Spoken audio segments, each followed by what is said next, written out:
Namaskar, welcome to a special edition of Inside Tonight with Ashok Vyas. We are very close to observing an important festival celebrating India's democracy. Republic Day is around the corner, and I have the distinct pleasure and honor of welcoming someone who represents India for us in a very special way, connects us with India as well as takes care of our needs to feel that palpable touch of Bharat Mata here. Serving as Consul General of India, Randhir Jaiswal ji is here at ITV studio today. Namaste, welcome. Namaste Ashok ji. Thank you for inviting me to your studio. It is always a pleasure. And it's indeed a pleasure and honor both to have you here. I recollect when you came, the corona had already started knocking the world. So you have had quite a challenging tenure so far. Talk to me about how was it for you to innovatively think and connect with Indian Americans here?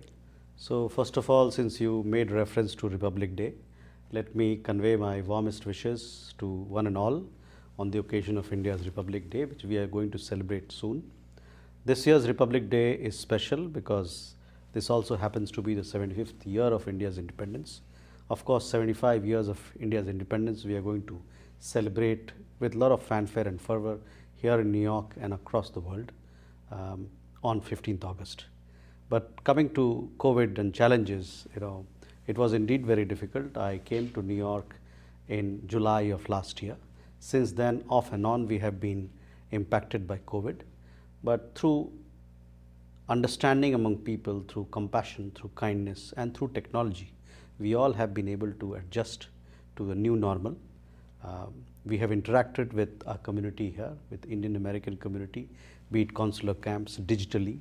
We've had a lot of conversations virtually, and that has allowed us to be connected and to keep rolling out our services and also to get some feedback as to what are the challenges, what are the issues that the community is facing. So overall, even though it was difficult, but in our own innovative manner, through technology, through community networks, we have been able to do our best for our community engagement. Wonderful.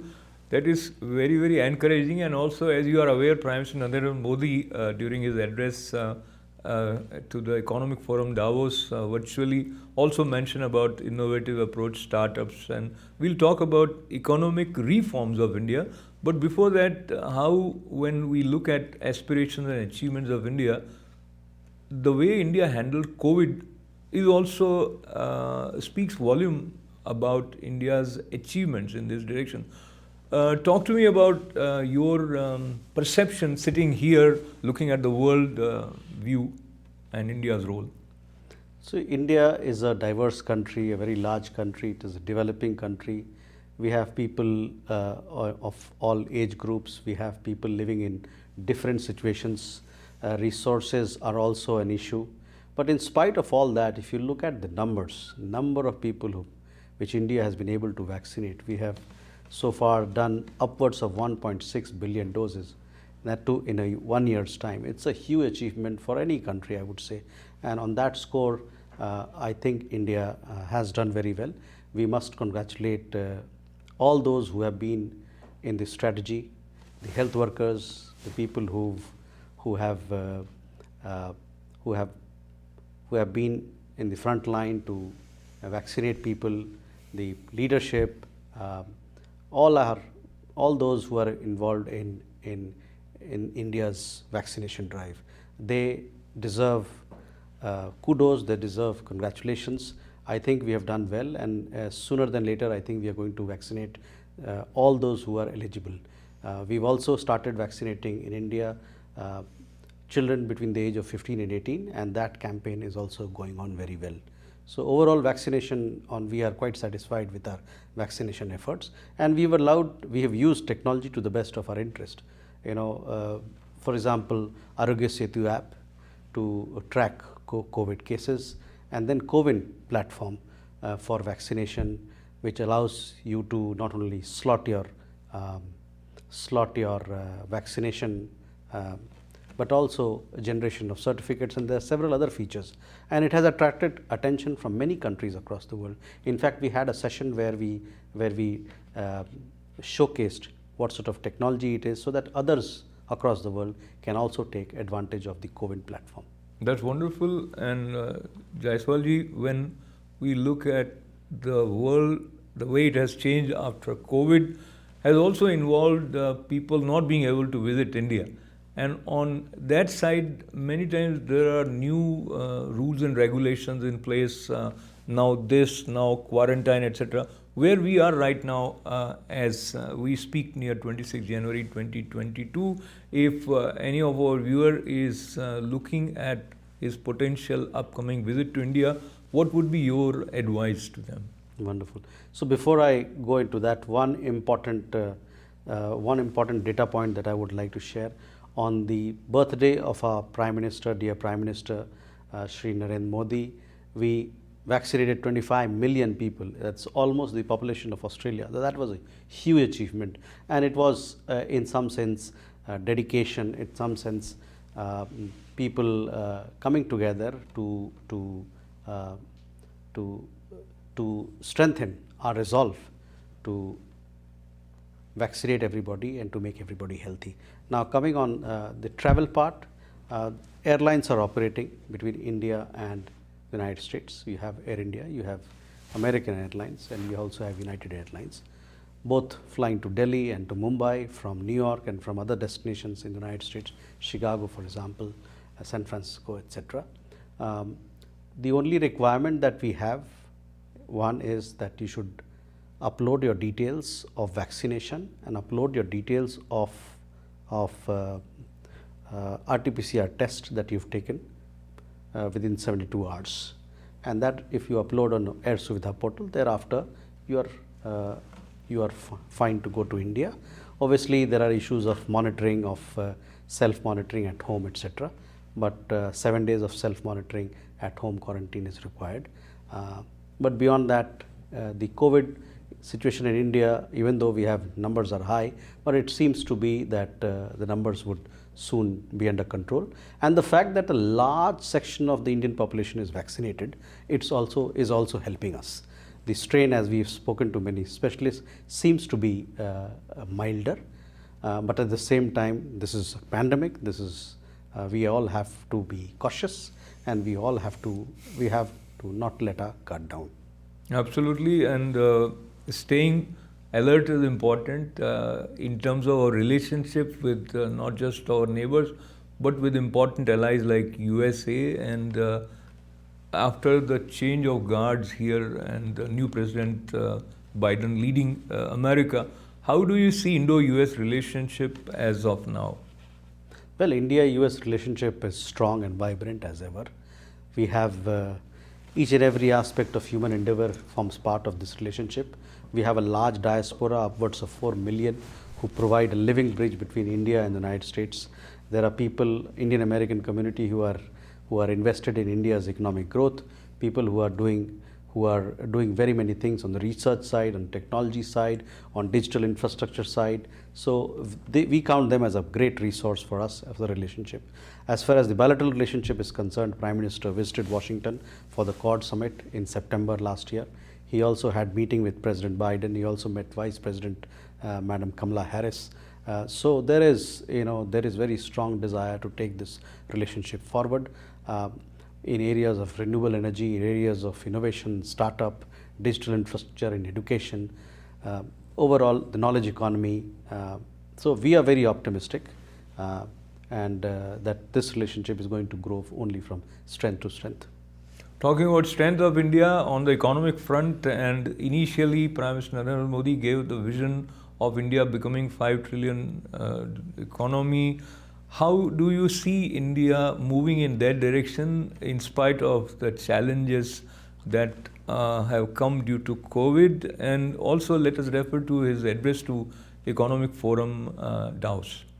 Well, the speech that Prime Minister Narendra Modi gave at Davos was an inspirational one. It has been welcomed and appreciated by people far and wide, especially people from the economic sector, from the business community. They have looked at all that he had said with a lot of a lot of attention and they have welcomed his words. They also have welcomed the business climate that is there in India right now. While the world was reeling with COVID, we have not let our guard down. While on one hand we were doing our best to strengthen the health infrastructure and take care of people's health, at the same time Prime Minister has led with next generation reforms.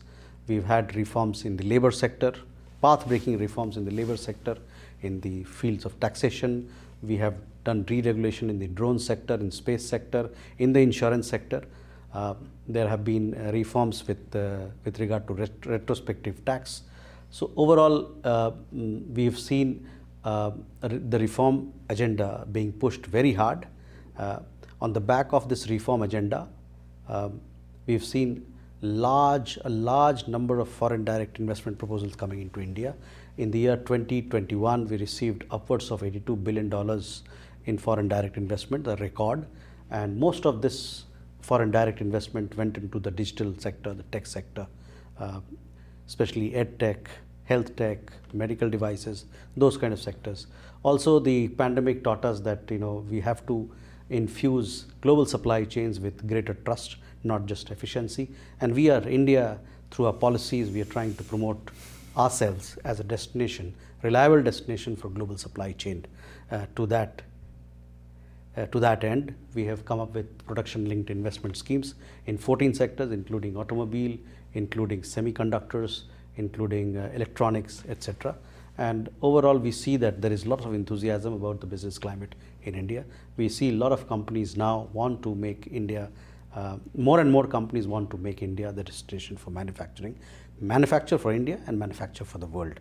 And while we talk about economic issues, let me tell you that this year we're looking at, these are not Government of India figures, but independent figures. India would grow at upwards of 9%, hopefully the COVID subsides soon. And there is huge exuberance, vibrancy in the startup sector in India, in the innovation sector in India. And just last year, 2021, we had more than 40 unicorns in India. We have 60,000 startups registered in India. That itself is powering our economy.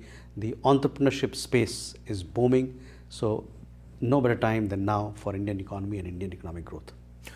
Time is good for Indian economy and the projection is quite encouraging. And as you mentioned, address of Prime Minister Narendra Modi, Economic Forum Davos, was inspiring. He made many important points, including One Earth, One Health. He talked about startups and the number of new startups, which from 2014 has grown from mere hundreds to thousands. But what caught attention of the media discussion was one glitch which disturbed his address, and that was interpreted as he's not being able to speak without teleprompter, and that took a lot of media space and people are talking about that. So when we talk about economy, perception plays an important role.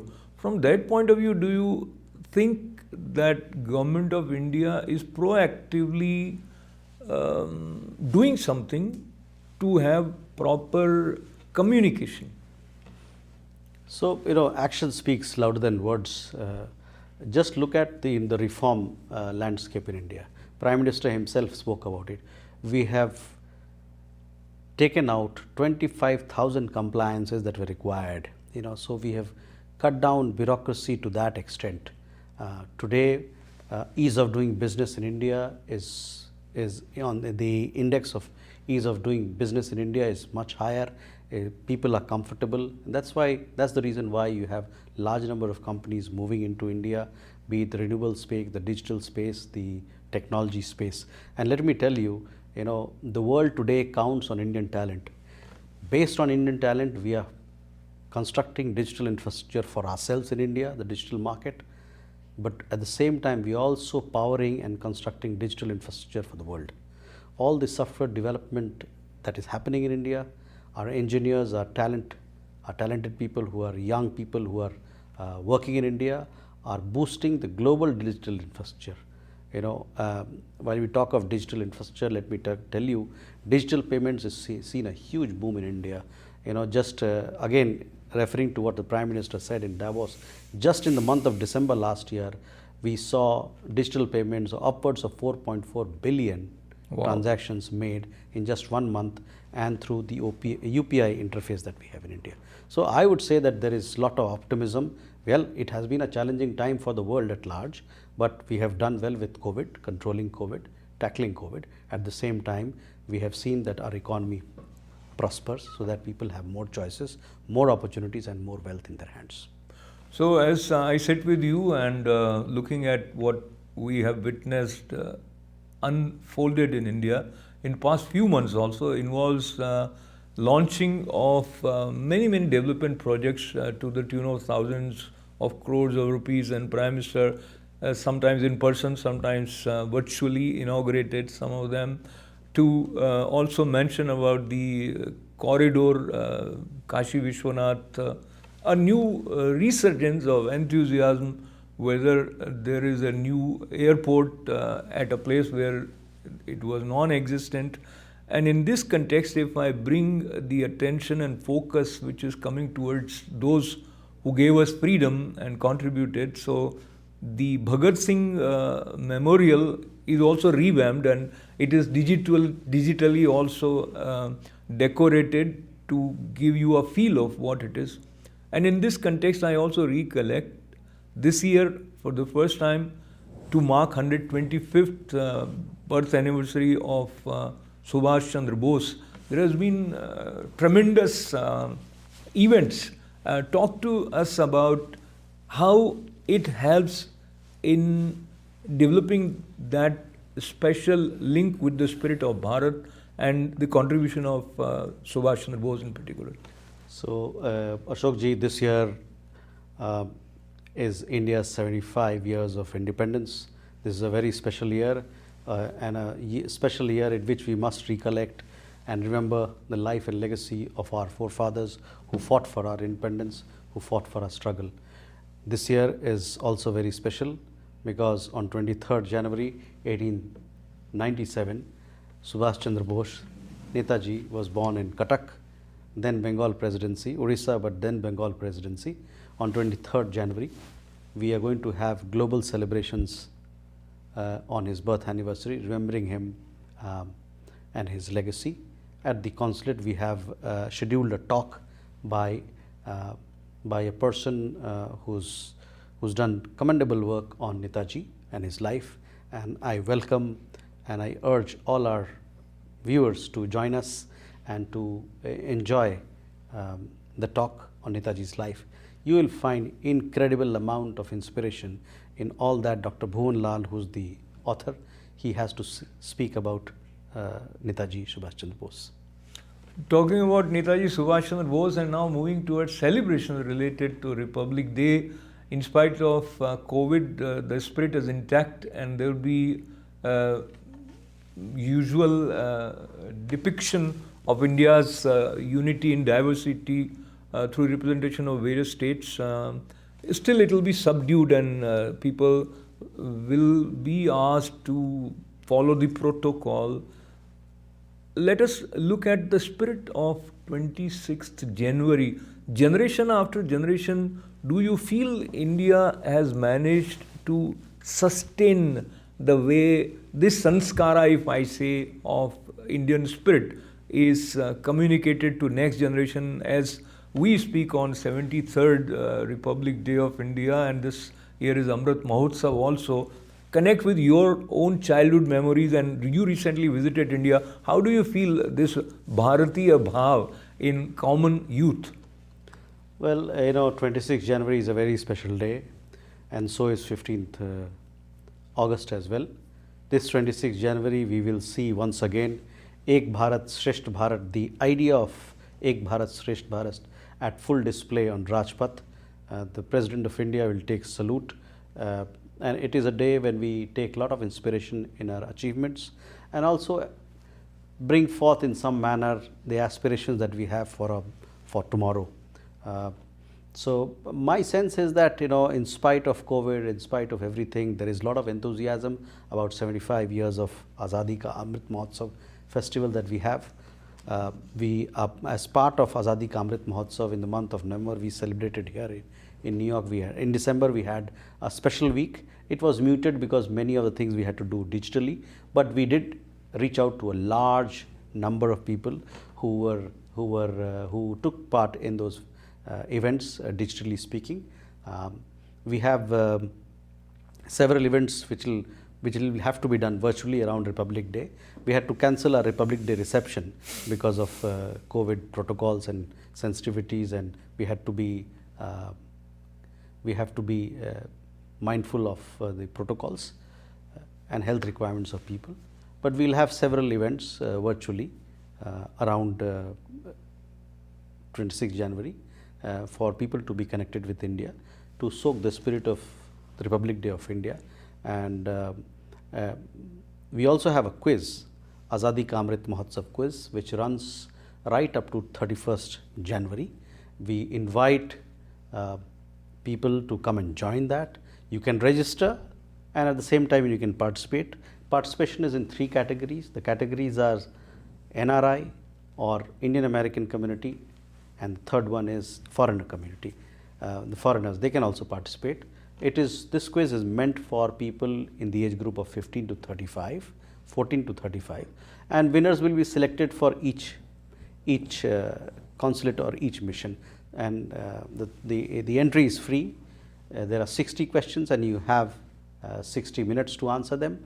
So I would really urge, it's about, if you participate, one, of course, it'll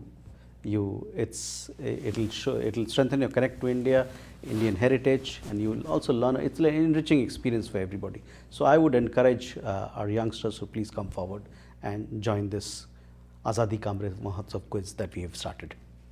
In addition to that, we also have Suryanamaskar being celebrated across the world. We want to do 750 million Suryanamaskars around the world. We've already started on that campaign.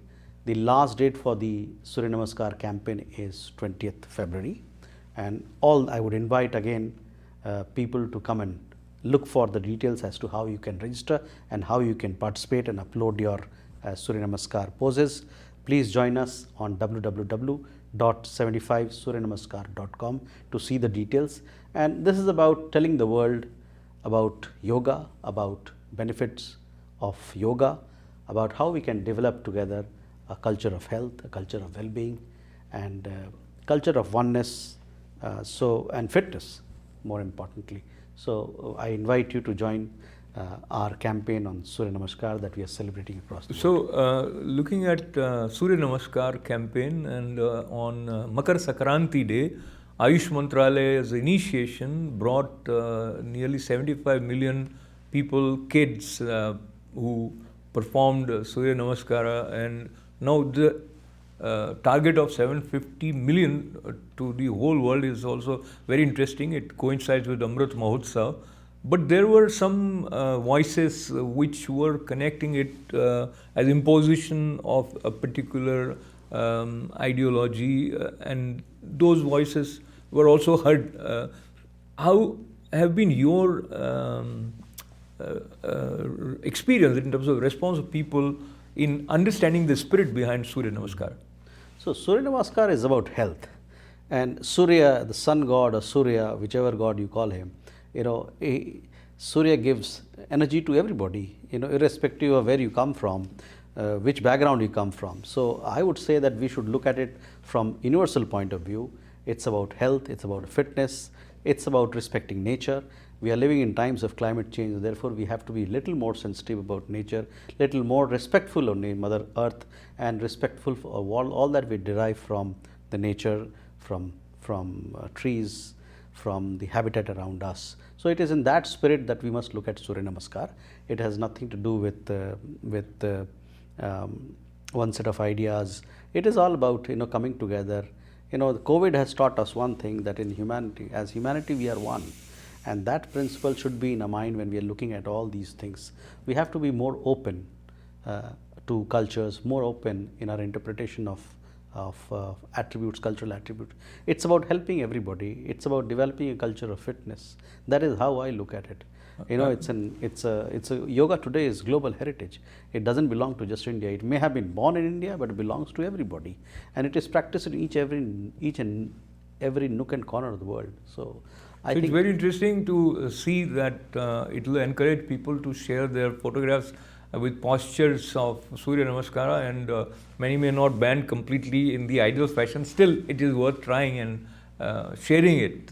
There's addition of joy through this. And talking about joy of staying connected with India is a part of almost all Indian Americans. Some do more, some little less based on how they are placed. But let me also mention that as we are sitting in the new studio of ITV Gold, and our chairman Padma Shri Dr. Sudhir Parikh, I mentioned Padma Shri, and he also was conferred NRI award by Government of India. So he symbolizes those who are committed and invested in developing Indo-US relationships, taking it to new heights. Talk to us about your feelings about individuals like Dr. Parikh, and as we are near 73rd Republic Day of India, what are the additional expectations, or you think are the additional not explicit, but some kind of a responsibilities on such individuals? well, so first of all, let me say that we are deeply respectful of Indian American community. We are deeply respectful of the leaders of the Indian American community, and in that regard, I must say I am deeply respectful of Dr. Sudhir Parikh. He has done yeoman's service for the community and for India-US relations in more than one ways. He's a doctor, he's a physician, he has taken care of people's health, but more importantly, he's taken care of the health of the Indian American community in general sense. And over the years, he's done so much to promote India-US relations. I would say that we continue to count on him and on all those strong members of the community who continue to lead our diaspora here. Talking of diaspora and talking of the connect that we have with the diaspora, India, it is the Government of India's policy to maintain very strong links with the diaspora, to continue to speak, engage, converse, and be always ready to help them and do whatever it can to help them meet their emotional needs, their cultural needs, their familial needs. To that end, I would say that this time around, Pariksha Pe Charcha, which is a very popular program of the Prime Minister, this is the 5th edition. It will happen in February. This time, he would also be speaking in this program. He would be taking questions from foreign students. So many of our friends here, young friends from here in New Jersey, New York, Connecticut, and other places in the United States will also be asking questions to Prime Minister. So we want, in a really sense, Vasudhaiv Kutumbakam and the Indian diaspora, that idea. Indian diaspora, we don't see you as diaspora, but you see as part of India as one family. And that is how, and in that regard, in this unity, we see a lot of value of community leaders who've done well for ourselves and community leaders like Dr. Parikh. Wonderful. So on that note, as we conclude this conversation with so many positive rays coming from this conversation, and especially when you meditate on Bharat Mata, it is always uplifting and fulfilling. Anything in particular that you would like to add to what we discussed? And since you mentioned about Pariksha Pe Charcha, so share your secret of success. What helps you in facing every day is like a test? I think I take every day at a time, and you have to be calm and composed, not get frazzled by some of the difficult issues. And if you are positive, you are focused, I think you will able to accomplish your task. One thing that I want to mention, because we have done very well globally speaking, and the Prime Minister himself has taken lead on that, is India's commitment to climate change. India, our population is 5%. We are 5% of global population, 17% of global population, but our emissions, total emissions, carbon emissions is only 5%. It's very low per capita, in per capita terms, and in absolute terms also it's very low. Yet our commitment to climate change is 100%, as the Prime Minister himself has said.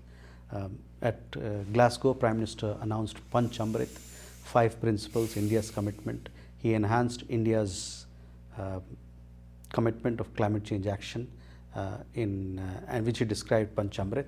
And those 5 things are, one, that 50% of our energy will come from renewable sources by 2030.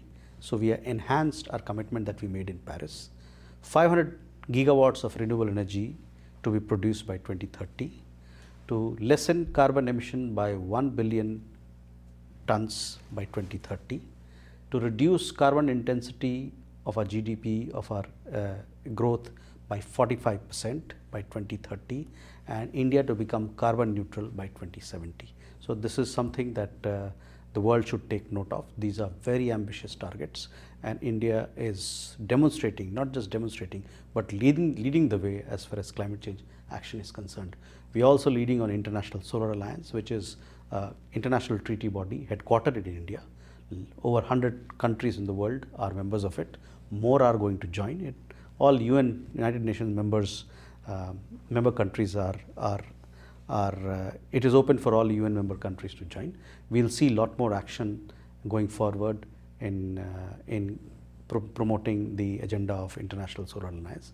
We also have Coalition Against Disaster Resistant Infrastructure, again a platform which India is taking lead. So our commitment to climate change is total.